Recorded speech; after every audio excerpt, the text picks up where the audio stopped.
Our next guest is somebody else who met Frank Sidebottom. Lisa Stansfield, good afternoon to you. You were on a train with him. I was. I had a lovely journey with him, actually. And I remember because he had his head, his papier-mâché head, and he put it in the overhead thing. It's quite funny, really. Was it phasing out? And people go, what the hell was that?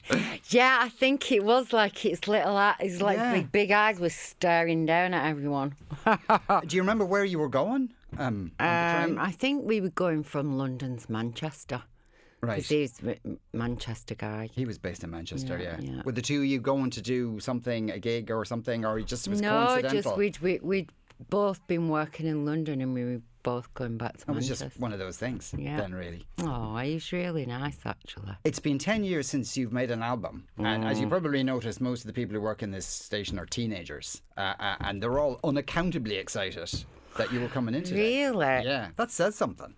Well, because all the mum and dads listen to me.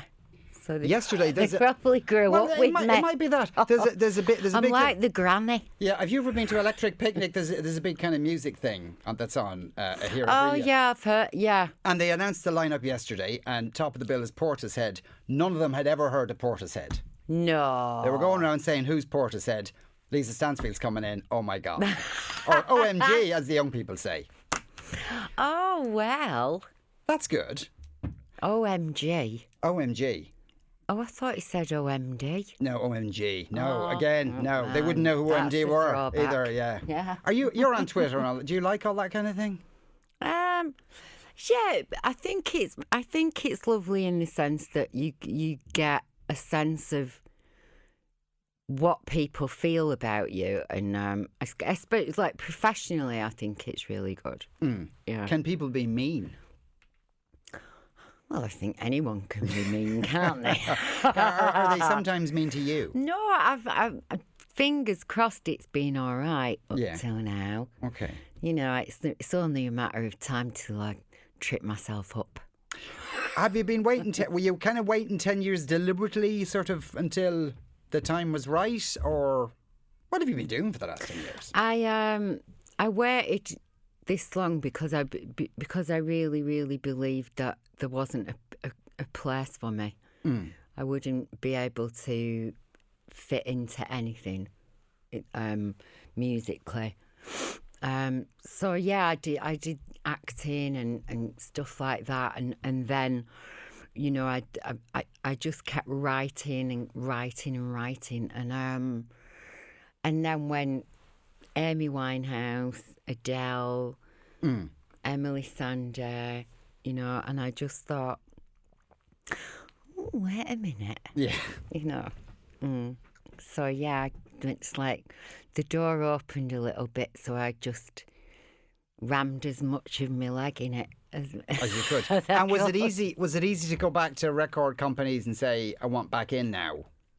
Well, we're not actually with the record company in that sense, in the traditional sense. The UK. Yeah.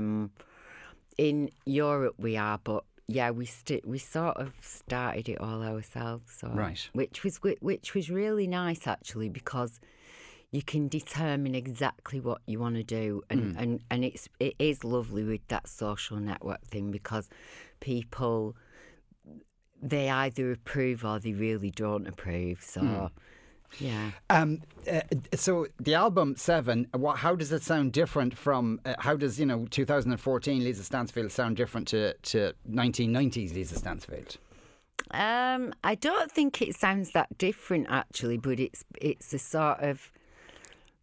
I call it like a renaissance, but it's looking at something with different eyes. But it's quite similar, but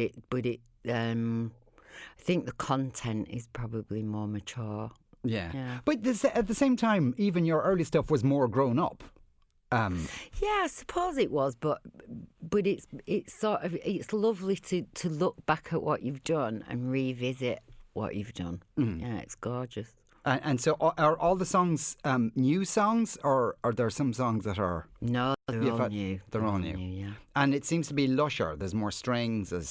that kind of thing? Yeah, we could, and it's really nice because people have picked up on that sort of cinematic thing that we've done. So, you know, people say, "Oh, it sounds like it should be like a movie or something like that, like a soundtrack to a movie." And yeah, I think because it's about stories, so you're telling stories.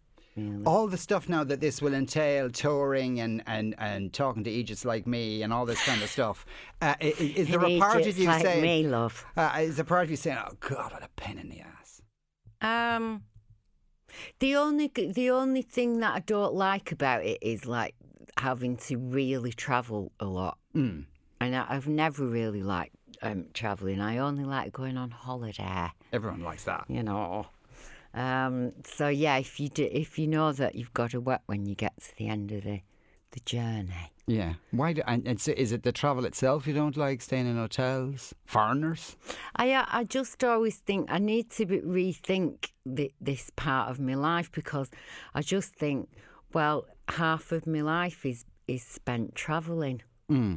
So and I think, well, you know, like I'm nearly 50 and I might not be around for that long, so I'd rather not spend another 10 years on the road, like sitting in a car.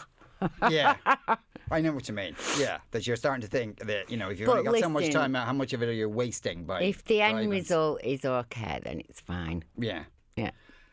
You're allergic to your own saliva? I used to be. I'm not anymore. Okay, how does that work? Well, it took me a long I would have time thought to if you're find allergic out. to your own saliva, you couldn't do anything. Well, I couldn't eat anything. I couldn't hardly drink anything. Like the only sort of, I could drink water and soup and stuff, and it lasted for nearly a year. Was there a specific thing that kicked it off? It's just, I think it's caused by stress. So the doctor, because it took doctors a year, like about a year, to figure out what it was. And he was called Professor Chalicom. Nice. And he told me what it was, and he cured me. And it literally, I'd had a year of grief, and it literally took 5 days to get rid of it when he figured it out. And how did they get rid of it? It was just like you had to like gargle these steroids. So I didn't have to swallow the steroids, but I just had to gargle with them, and it just got rid of them. And that's it. You don't have to do anything else now. And he said it could come back at any time. So. And is it because you're a singer or no idea. It's just one of those things that happens to people? I think it must have been because I was really, really busy at the time, and I think he said that one of the causes is like extreme sort of stress, even if you don't think you're stressed. Yeah. You know, sure, that's it always just the way. Brings it on. OMD is French for OMG, according to Steve, who's listened to us. And actually, oh mon Dieu. Yeah, which I suppose is what it is. Yeah, I tell you a weird thing, because as you know, because you lived here for many years, Ireland is a small country, and so invariably anyone who lives here or lived here, and if they're in the studio, all you get is texts and people going. Well, we all know each other. Yeah, they're all going in. I met Tom in such a place. So you know, DC says I met Lisa one night in Dalkey. I think there's more text saying I met Lisa. Don't go there, darling. I met Lisa one night in Dalkey. Really, really nice girl. Another Gracie Fields from Rochdale, says DC. Oh, well, I get a bit different vocally, I think. Do you have fond memories of Dalkey? Oh, I love Dalkey. I'm really good. I really want to try and get there, because I'm doing the late show tomorrow. Yeah. And so I might try and have a bit of a cheeky night in Dalkey. And where would you go in Dalkey?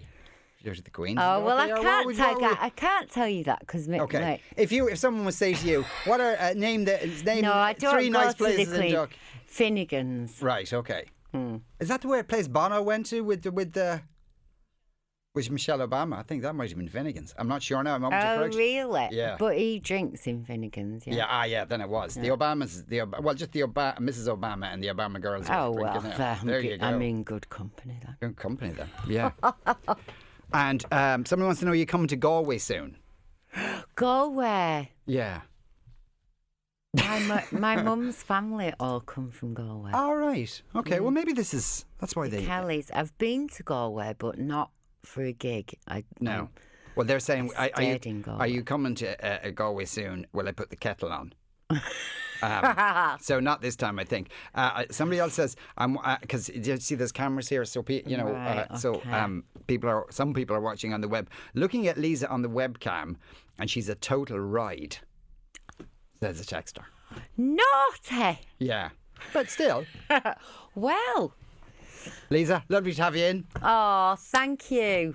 Carry on. A pleasure.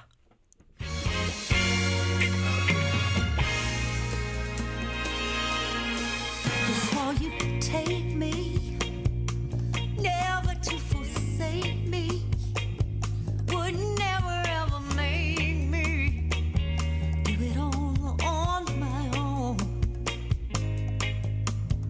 Lately, I've been feeling all alone, like everything is gone. But baby,